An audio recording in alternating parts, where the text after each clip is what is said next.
Então eu queria ver se realmente vale a pena continuar do jeito que eu tô nela, se era melhor vender um pouco, ou qual é que era. Aí dei uma estudada sobre ela. Aqui os tópicos, tá?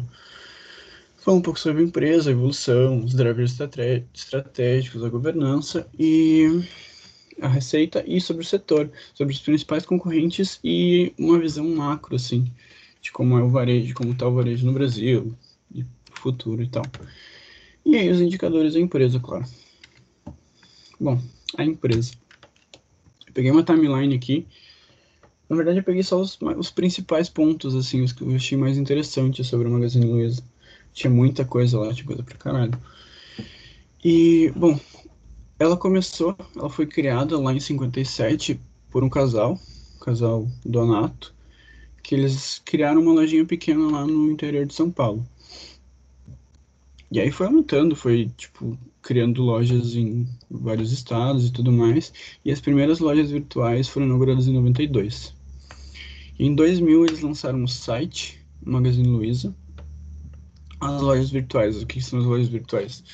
É tipo uma intranet dentro das lojas, assim. Que daí eles trabalham, tudo que eles fazem, tudo que os vendedores fazem, eles fazem tudo online.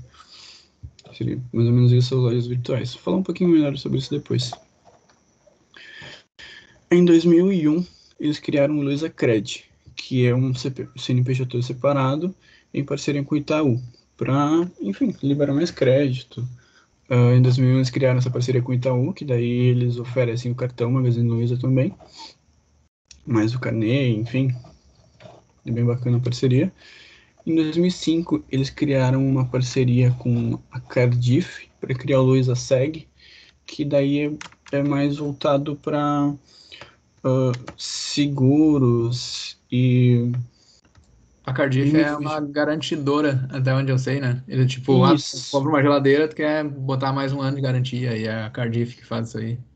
exatamente. É para garantia estendida e tudo mais. E em 2011 a gente teve o IPO da Magazine Luiza. E só um fato que eu achei, enfim, minimamente engraçado, que eles compraram a rede do Baú da Felicidade. Em 2014, eles fizeram a integração dos centros de distribuição e que agiliza as entregas. Até então, era só centros de distribuição mesmo, ainda não tinha umas lojas servindo como centro de distribuição. Em 2015, teve a transformação digital e foi lançado o aplicativo da Magalu. Ainda não era o super app que tem hoje. Em 2016, ela foi a empresa que mais valorizou na bolsa e foi lançado o marketplace do Magazine Luiza, que é onde lá qualquer vendedor pode ofertar seus produtos lá dentro do site, do app, enfim. Em 2017 foi pelo segundo ano consecutivo a que mais valorizou e adquiriram a Integra Commerce. Em 2018 virou Magalu e adquiriram a Logbi para melhorar os seus serviços de logística. Em 2019 adquiriram a Netshoes e a sua marca vira uma das 30 mais valiosas do país, tanto que ela tem uma posição alta aí no Ibov, relativamente alta, né? Em 2020 adquiriram um estante virtual e lançaram o Magalu Pay no app, que é uma forma mais segura de pagamento. E aqui eu parei por aqui nas aquisições e fatos relevantes, enfim, mas mais à frente eu tenho um outro slide que traz todas as compras que ela fez em 2020, que foi bastante coisa, né? O investimento da Magalu em 2020 foi bem alto. Que é uma parceria com as lojas Marisa também agora, né, que foi feito. E até as lojas Isso, Marisa estão com os stand da Magalu, todas as lojas agora, parece. isso, a Magalu ela criou o conceito de quiosques, né? Criou o conceito não, Uhum. enfim, ela implementou o conceito de quiosques e que nem o Greg falou, ela tem stands em lojas separadas, lojas isoladas, assim, de outras empresas. que é bem bacana também. Eu ainda não sei bem como é que funciona. Não sei se tu chegou a ver, Greg, como é que funciona esse stand nas lojas. Mas eu vi por cima só também. Mas bem legal, né? A parceria, assim, da Marisa com a Magalu. Agora tu vai na Marisa comprar uma roupa e sai com o celular já. É que pelo que eles tinham anunciado nos fatos relevantes era parte eletrônica, mais Sim, essas coisas isso que eu assim. tinha visto. Iam ficar nas lojas lá da Marisa. Sobre os drivers estratégicos. A gente tem a multicanalidade, que, enfim, é todo esse cenário aí de o marketplace, o super app, quiosque, lojas físicas, tipo, diversas formas de poder comprar pelo Magazine Luiza. A inclusão digital, que é facilitar a compra dos usuários, independente da idade, pelo app, pelo site, enfim. A digitalização das lojas físicas, que é melhorar a forma de comunicação entre lojas, enfim, facilitar a vida dos funcionários. E a cultura digital, que é, na prática, tornar tudo digitalizado, seja o contato com o cliente, seja o contato com o montador de um móvel que eu comprei no Magazine Luiza, tudo digital. E a plataforma digital, toda integrada. E esse é o ecossistema Magalu, as empresas Magalu mesmo, que é Luiza Cred, Seg, Consórcio, enfim, tudo que é da Magalu. Aqui tá aquelas aquisições recentes que eu citei. Na verdade, eu só peguei um print do comunicado ao mercado bem para deixar bem claro mesmo que de vários comunicados ao mercado que a Magazine Luiza teve, eu acho que de 10, acho que 7 são de aquisições que ela adquiriu lá, o estante virtual que eu já citei, a Hub Sales, que é uma empresa de tecnologia, Canaltech, Stock, que é para gestão do estoque. Esse iQFome eu não entendi muito porque a Magazine comprou. Eu até acessei esse app e não achei algo muito interessante, não achei que faz sentido para o Magazine Luiza adquirir. Mas talvez eles estejam pensando em algo relevante para esse app. E mais umas outras duas aquisições ali que fazem sentido para a Magalu. Em relação à governança, aqui falar um pouquinho sobre patrimônio líquido, dívida bruta, o valor de mercado, e aqui dá para ver direitinho que a dívida líquida dela é negativa, porque ela tem muito mais patrimônio do que dívida. E esse free float aqui, eu não entendi muito bem o porquê que está em 10. Pelo que eu estava vendo, o free float da Magazine Luiza mesmo é de 40 alguma coisa por cento. Lá no Status Invest deve ter desatualizado. E aqui diz que, enfim, é segmento de atuação de eletrodomésticos, mas hoje Magalu é a empresa Magalu em si, ela é extremamente diversificada, né? Seja de loja de esportes, de roupa, de cosméticos. Ela é extremamente diversificada, a Magalu em si. Aqui são os principais acionistas dela, e ali a CEO deles tem uma participação singela de quantos por cento? 0,9%. Ela faz, enfim, ela não tem nenhuma participação governamental, ela é toda privada. Eu achava que a Luiza tinha bem mais, cara. A participação. Isso aqui.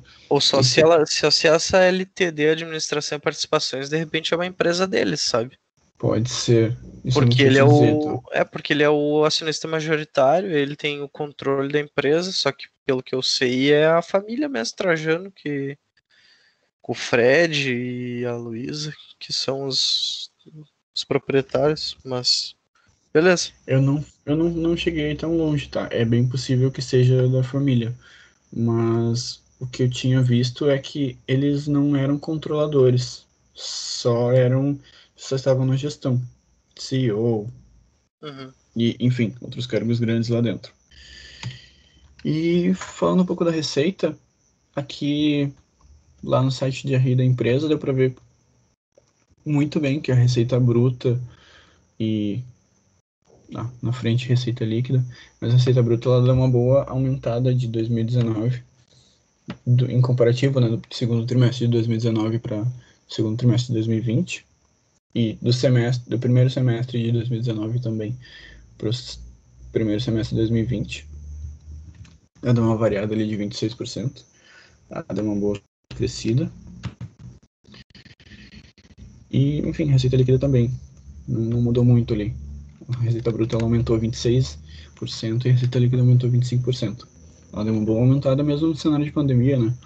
O lucro deu pra ver que deu uma certa crescida, assim, de lá de 2019 para 2020. A margem bruta deu uma certa caída ali, 2 pontos percentuais. E aqui são as principais fontes de receita dela, que é o varejo.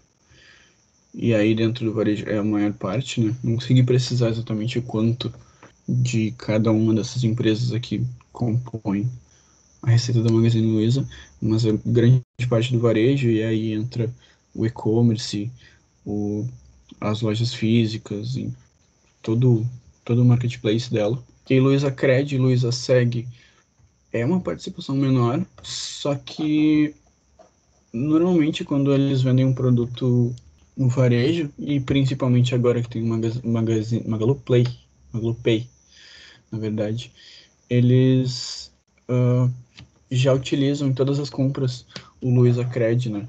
E principalmente também para quem tem o cartão Magalu, enfim. Então, e inclusive o Luiza Seg também. Então, tecnicamente, toda vez que ele vende algum produto no varejo, implicitamente tem o Luiza Cred ali por baixo atuando, e em grande parte dos casos também tem o Luiza Seg. E os consórcios, enfim, para vendas grandes ou consórcios específicos direto para o cliente mesmo. Se o cliente quer um consórcio para, enfim, comprar um carro, alguma coisa assim, pode adquirir lá no Magazine Luiza.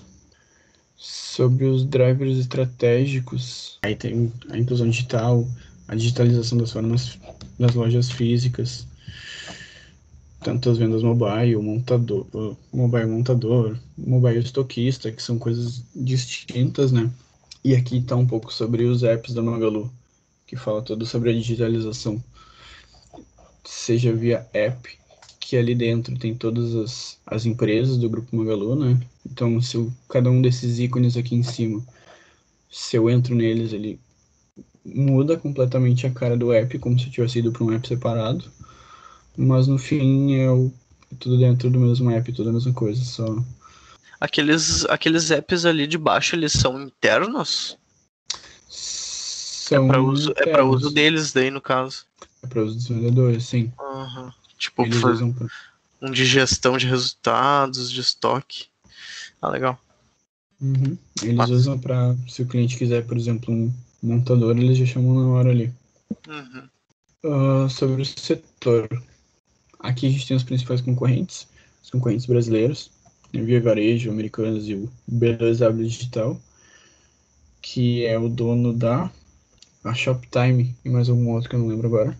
E aí a gente tem o Walmart, que é meio que um concorrente também, e o maior dos concorrentes, que aí não tem muito o que fazer, porque é a nível mundial, é a Amazon, né? E as outras, elas estão meio que crescendo, meio que conseguindo vender bastante, só que não tem todo o ecossistema que a Magalu tem, né? Não tem todo o sistema de logística, enfim, todo aquele ecossistema que beneficia muito o cliente. Sobre os indicadores, aqui passei rápido por cima no status invest ali e peguei o valor atual, já com o desdobramento da Magalu. Teve um desdobramento recente de 1 para 4, tinha batido R$100 já. Um dividendo baixo, porque ela não é uma empresa de dividendos, né? Tecnicamente ela é uma empresa de crescimento e tem crescido muito, tem conseguido fazer bem esse papel. E ela prefere usar aquele lucro dela ao invés de distribuir para o acionista. Ela compra, enfim, tanto que comprou diversas empresas esse ano. E a valorização dos últimos 12 meses, né? Não peguei a valorização total aqui, mas... Enfim, teve uma valorização absurda de 143. E uma pergunta. Claro. A gente, por exemplo, eu que não invisto ainda, né, no mercado de ações aí, se eu olhasse, fizesse uma análise fundamentalista igual vocês fazem, assim, há 2 anos atrás da Magalu, eu conseguiria ter uma percepção, assim, desse crescimento? Cara, sim, tu consegue. Aí tu teria que ter teria que ter feito um estudo um pouquinho mais a fundo, né? Porque se tu for olhar para os números dela, esses aqui são números atuais, mas não muda muito de 2 anos. A gente tá em Cara, 2020. há 2 anos atrás ela já era um fenômeno, porque ela começou a explodir em 2015, né? Tipo, 500% no ano, 600 no outro, mais 500 no outro, tipo assim. Sim. Exatamente. Tu teria que ter uma análise um pouquinho mais aprofundada, porque se for olhar para cá, por exemplo, ó, o preço da ação sobre o lucro, ele é muito mais alto, tá 400 vezes o, o lucro que ela recebe, tá ligado? O lucro já é alto, só que ela tá muito precificada muito alto. Essa Sim. pergunta que o Greg fez, só para dar a minha opinião, é muito boa, na real, porque esse caso do Magalu, vou dizer por mim, tá? Não sei por vocês, mas é um nítido caso de que os indicadores iam te fazer ficar de fora. Eu ia falar isso aí, cara. Ele é um caso Exatamente. perfeito para dizer, e assim, não, um ponto ali importante, é legal a gente ver que ela valorizou 140%, mas foda-se, se não tivesse valorizado 140% também não deveria ser um dado que a gente deveria avaliar para entrar ou não na empresa, só o quanto ela valorizou. Porque se a gente fizesse isso, recentemente a gente entraria naquela MMX lá que valorizou 500% num dia lá, sei lá quanto Verdade. dia, e é um... Foi 50% hoje. sei lá quantos por cento. Mas o caso da Magalu, quando eu entrei na Magalu, não foi baseado em nenhum indicador e, tipo, na verdade é uma coisa até que eu não indico, porque, na verdade, eu entrei de sardinha mesmo, de manada, tá ligado? Porque eu vi que a empresa, ela tava bem, tipo, nas notícias sempre, o que se noticiava é que ela era muito boa, sabe? É uma empresa que tinha a marca dela e tudo mais, mas quando tu estuda os fundamentos e tu vê, cara, ela tem margem líquida ridícula, varejo, a margem é baixíssima. Então, se for ver, a margem líquida dela é 1,6% ali, ó. O ROI, que é o principal indicador de rentabilidade, é quase 5%, baixo também. Então ela não bate nenhum critério quase assim de que a gente olharia num fundamentalista se fosse um checklist puro e ela não entraria. Então, mas o que tem que se entender é que tem empresas, outras nesse sentido também sim, que essas de software e tal, elas também têm, tu tem que olhar além dos fundamentos, na verdade todas tem que olhar além dos fundamentos, mas os indicadores às vezes eles inclusive vão te afastar delas, porque são umas empresas que estão com projetos de crescimento e aí o momento atual delas não é tão bom, mas elas podem vir a ter uma valorização bem grande, sabe? Então é bem interessante que os indicadores são bem úteis para a gente avaliar, mas não é tudo, entendeu? Sim, tem que ter um feeling, no caso. Não digo feeling, mas assim, tu saber avaliar uma empresa de varejo, isso que eu tô querendo dizer. Porque se tu for pegar Via Varejo, for pegar a Magalu, até a Amazon, eu não sei de cor os fundamentos dela, mas o varejo por si só, ele tem essa característica de ter margens estreitas, de ganhar na escala.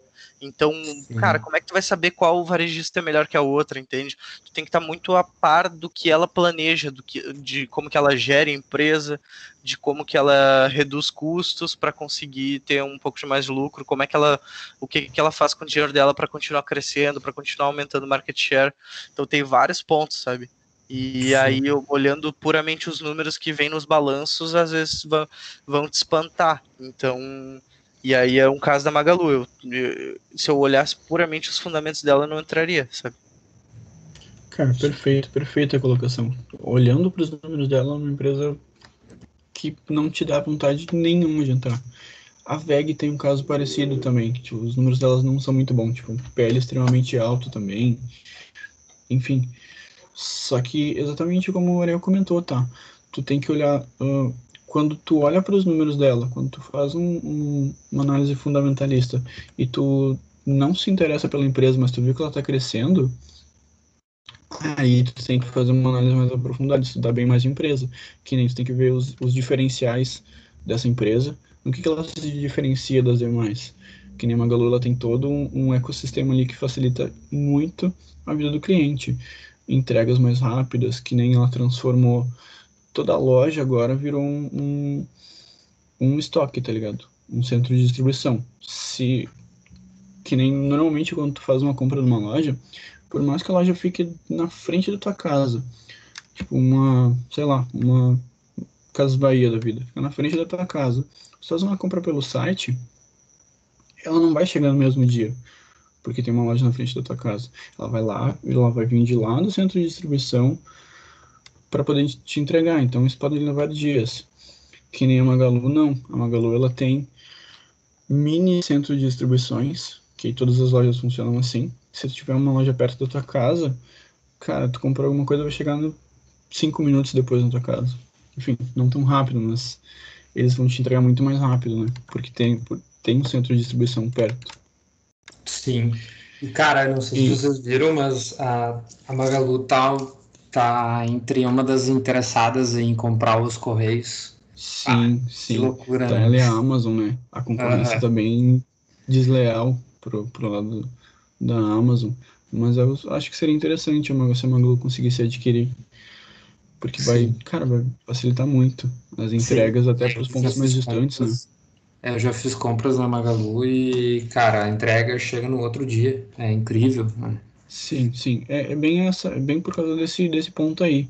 Eles melhoraram muito a entrega, vários serviços na real, para melhorar a qualidade do cliente, da entrega do cliente. Então, esses pequenos detalhes que ela fez, eles influenciam nos diferenciais da empresa, né? E tem outro ponto, Gigi, Claro. que explica, talvez explique um pouco esse PL aí, esse valuation, que é absurdo, só para o Greg entender. 464 PL quer dizer que assim, ó, o resultado da operação de preço da ação sobre o lucro da ação tá dando 464. Então quer dizer que, como o denominador ali é o lucro, quer dizer que o lucro é 464 vezes menor que o preço atual, entendeu? Então, isso mostra que ela tá caríssima, entre aspas, caríssima. Que quer dizer que tu vai retornar, o retorno, até um indicador do PL é assim, ó, esse número representa em quantos anos vai voltar o valor que tu investiu nela. Então, basicamente, tu voltaria daqui a 464 anos. Sério mesmo? Difícil explicar esse indicador, né? Sim, isso. É complicado de explicar esse indicador, mas... Só que sim. ele é muito complicado. Só que o que tá embutido aí? O que eu imagino que tá embutido aí, tá? Hoje ninguém sabe o que é a Magalu. Não dá para dizer que a Magalu é uma varejista. Até porque o mercado, para mim, ele já tá precificando que ela é um banco digital, entendeu? Sim, é que nem tu dizer que a Amazon também é uma varejista, né? Exato, é a mesma coisa. Exatamente Então, isso. ela tem ela tá dando sinais de que tá indo muito para essa parte de pagamentos, essa parte de crédito e tudo mais. Então isso é precificado também, sabe? Então por isso que às vezes eu não gosto de olhar o PL, né? Eu sinceramente não vou dizer que preço não importa, isso daí é um assunto bem delicado, bem polêmico, mas eu não gosto muito de olhar assim para filtrar ou não. Eu prefiro olhar mais os fundamentos, só que ainda reforçando nesse caso específico de algumas empresas, né, da Magalu, entre outras. Para mim, o Banco Inter também é um caso específico. O Banco Inter está até mais caro, estava 600 e pouco PL. Então, mas que são casos que eles não são os convencionais, sabe? Então, tem que ser bem mais criterioso e tem que estar bem mais por dentro das notícias do dia a dia ali, do que das direções aí que a empresa toma, sabe? Perfeita colocação, exatamente. Os indicadores eles são extremamente úteis para a maioria das empresas, mas tu precisa muito ver acompanhar as notícias e ver como é que está a expectativa de crescimento da empresa. Que nem quais são os diferenciais da empresa, ou qual o market share, se ela tem um market share bom, se consegue se manter crescendo até futuramente, por longo dos 10, 20 anos. Então, nem sempre é interessante tu olhar só para os indicadores aqui. Mas, enfim, próximo slide. E aqui até eu fiz uma comparação, ó. Cara, comparando com os principais concorrentes dela, ó, não é a melhor. De longe, ela não é a melhor. As ações americanas têm fundamentos melhores. A única coisa que ela se destaca aqui é no endividamento, porque ela tem muito caixa. Ela tem muito caixa e a dívida dela é absurda, muito baixa. Enfim, nos indicadores de crescimento também e nos de rentabilidade ela acaba se destacando bem, mas nos outros ela é, sei lá, terceiro lugar ou nem chega a ocupar alguma posição no ranking, entendeu? Uma pergunta, comparado a Magalu ali, pelo que eu vi, as americanas estão com indicadores melhores, né? Eu não sei, é para título de curiosidade mesmo. As americanas, nos últimos anos aí, ela cresceu, teve bons resultados, sabe me dizer? Cara, não dá pra dizer que não tá, porque ela teve aqui um crescimento um pouco acima da média dos concorrentes, que nem ali embaixo no Kager de receitas e de lucros. Ela, claro, não chega aos pés da Magalu, mas ela é bem mais alta que a B2W, que é dona do Shoptime lá, que é outra muito grande. Só a Shoptime e a Submarino são as lojas da B2W, as principais, na real. E, cara, não teve nada de crescimento, e a Via Varejo também não teve quase nada de crescimento. Então, em relação a crescimento, ela teve um crescimento bom para a média do mercado, para a média do varejo, só Mas nada comparado a Magalu. nada comparado, quase 50% de lucro, de crescimento de lucro ali, por exemplo, da Magalu. Tipo, porque ela tem uma market share muito maior, ela veio ganhando market share. Eu achei engraçado que, tipo, eu não sabia que tem a B2W separada das lojas americanas, porque, na real, eu tava olhando ali até a B2W, ela é dona das lojas americanas.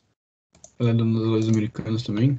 Sim, Não Shoptime, tava sabendo disso. Submarino e Americanas.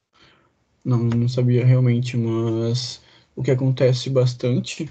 Bom, a Itaúsa é um bom exemplo disso, né? Verdade. Tem ambas A ambas as empresas estão Alphabet na também, né? bolsa. A Alphabet é a holding que detém o Google, detém as ações do Google. Exatamente. Eu não entendi ainda muito bem como funciona isso, por que eles fazem isso, né? Sim, Eles eu também não dividem a sei te empresa, explicar. né? Pois Sim, é. eu não sei explicar isso complicado. direito. Pois Seria um é. bom ponto para a gente trazer para a próxima conversa. Assim, por cima, no detalhe não sei dizer, mas eu sei que a holding ela é basicamente uma empresa que está listada na bolsa que investe em outras empresas listadas na bolsa. E aí eu só não sei tipo, elas devem fazer algo que trazem rentabilidade para elas, sabe? Se for ver a Berkshire Hathaway é uma holding. Sim. Ela é um conglomerado de empresas daí, né? Eles se tornam, sei lá, Exato. E eles vão virando acionistas das empresas, por exemplo, a Berkshire lá, que é do Warren Buffett. Eles não vendem produtos, eles não vendem nada, eles são uma holding mesmo, que faz investimentos. Então eles têm um caixa absurdo. O Warren Buffett hoje ali na Berkshire tem acho que mais de 200 bilhões de dólares em caixa. Então, no momento em que eles compram uma empresa, eles viram praticamente dono delas, né? Porque a quantidade de dinheiro que eles têm, e eles não conseguem investir em empresa pequena também, porque senão vai comprar toda a empresa. Mas daí eles fazem os negócios, o business deles é comprar outros negócios, né? Ou se tornar sócio de outros negócios. Exatamente isso. No fim das contas, é uma empresa, tecnicamente, que é listada em bolsa e que acaba comprando grande parte, normalmente, de outras empresas que pode ser que esteja listada na bolsa ou não. Por isso que das vezes tem esses esquemas aí, que nem a B2W e Lojas Americanas. As duas estão listadas, mas a Via Varejo também é outra, que ela não é uma loja em si, ela só é uma holding que tem outras empresas debaixo dela. Próximo slide aqui. E aqui mais um pouco sobre os números dela, da Magalu, que a gente pode ver que a receita só vem crescendo.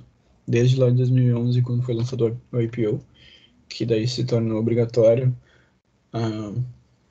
a empresa divulgar os números, né? A gente consegue ver que só vem crescendo meio que exponencialmente ainda em relação à receita. O ROI é um ponto muito interessante que a gente consegue ver direitinho, que ele sobe bastante em 2018, fica bem alto lá, ele começa a cair, porque que nem a gente viu nos slides atrás ali, hoje o ROI dela tá bem baixo.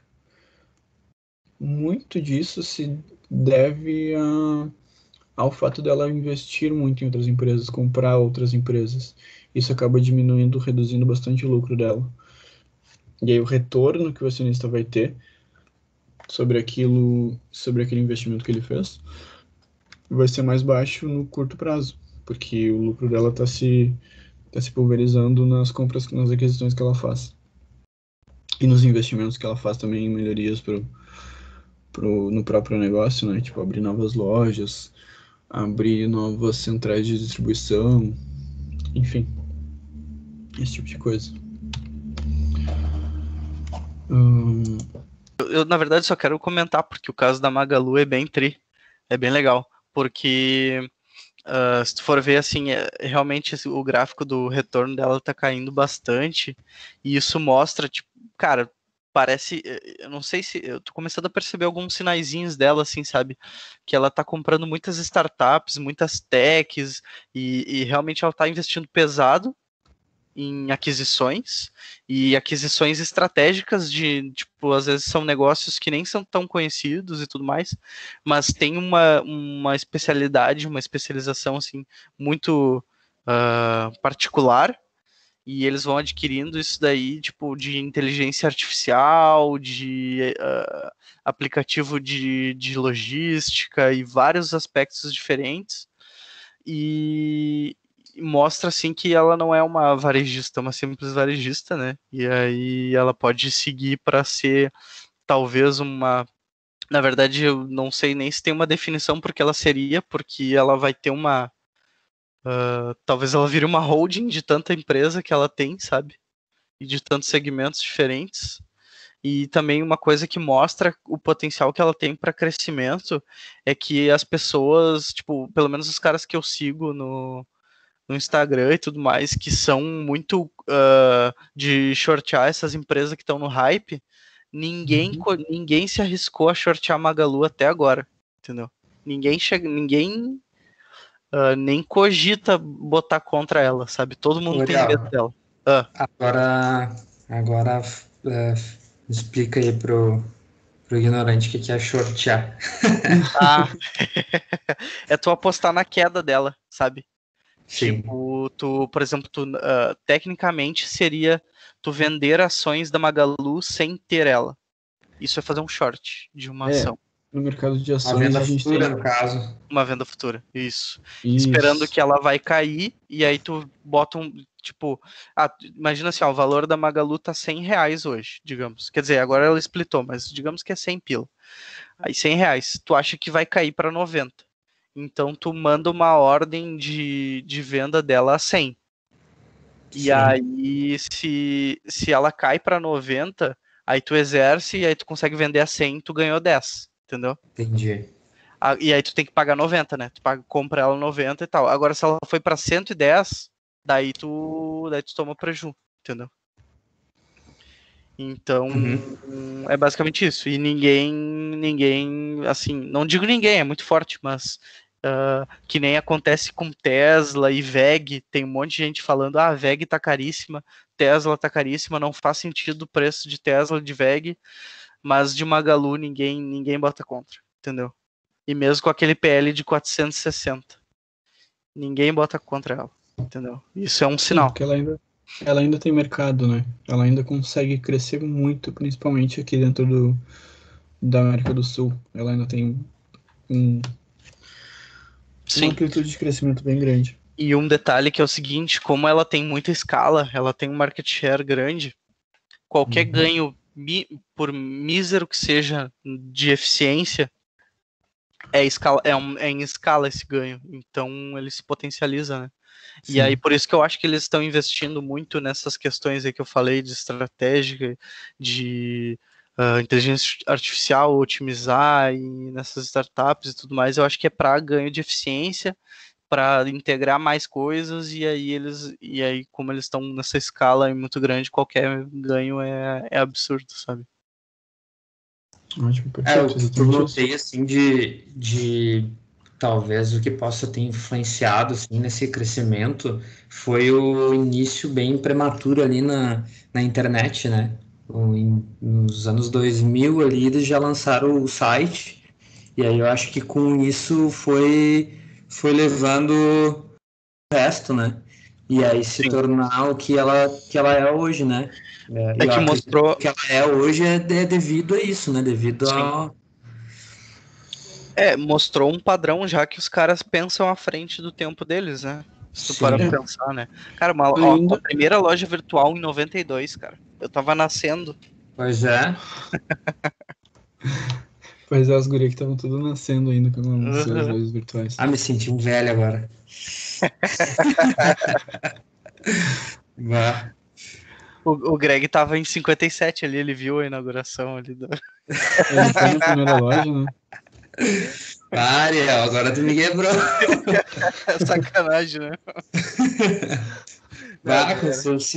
se fosse assim, eu ainda tivesse nessa minha situação financeira, vá, tava bem. Bom, na verdade, o que mais influenciou na real, isso também, de ela sempre pensar à frente, só que teve vários pontos que tinham lá no site que eu não coloquei aqui, porque eu peguei só os mais interessantes, que ao longo dos anos ela veio comprando e adquirindo, comprando não, abrindo diversas lojas e centros de distribuição, o que aumentou bastante a agilidade das entregas e, enfim, melhoria da qualidade do atendimento e tudo mais foi muito mais fácil de melhorar, que nem o Ariel falou ali. Tipo, eles conseguiram melhorar em uma escala muito grande porque eles adquiriram muitas lojas e muitos centros de distribuição ao longo desse tempo. Eles foram pioneiros nessa questão da loja ser um CD, né? Lojas CDs. Exatamente. As Eles lojas serem que. mini centro de distribuição, né? Exato. E, a Magalu também tem um lance ali das pessoas criarem um próprio site, né? Eu não sei como é que funciona, mas ela vende os produtos ali da Magalu e aí se vende pelo site, ela ganha uma porcentagem Sim, eu acho que ele tem os afiliados, né? dos Tem o afiliados, né? parceiro Magalu, né? O parceiro Magalu, na verdade, não necessariamente seja só o seu próprio site, mas tem como o parceiro Magalu eles criarem o seu próprio espaço dentro do site. Eles Isso. têm uma funcionalidade deles ali, que daí eles criam uma página dentro do site só para eles e aí anunciam seus produtos. Tanto que nem sempre, tá? Mas em época de maiores vendas, tipo uma Black Friday da vida, tu vai ali no Google, tu digita Magazine Luiza, ele vai sempre mudando o link que ele te oferece. Porque daí tu acessa aquele, sei lá, digamos que tu sempre acessa o primeiro link. Tu acessa aquele link ali e te redireciona para um site de um parceiro. Que daí é como se estivesse comprando na Magazine Luiza mesmo. Só que é de um terceiro lá. Entendi. Uma loja qualquer.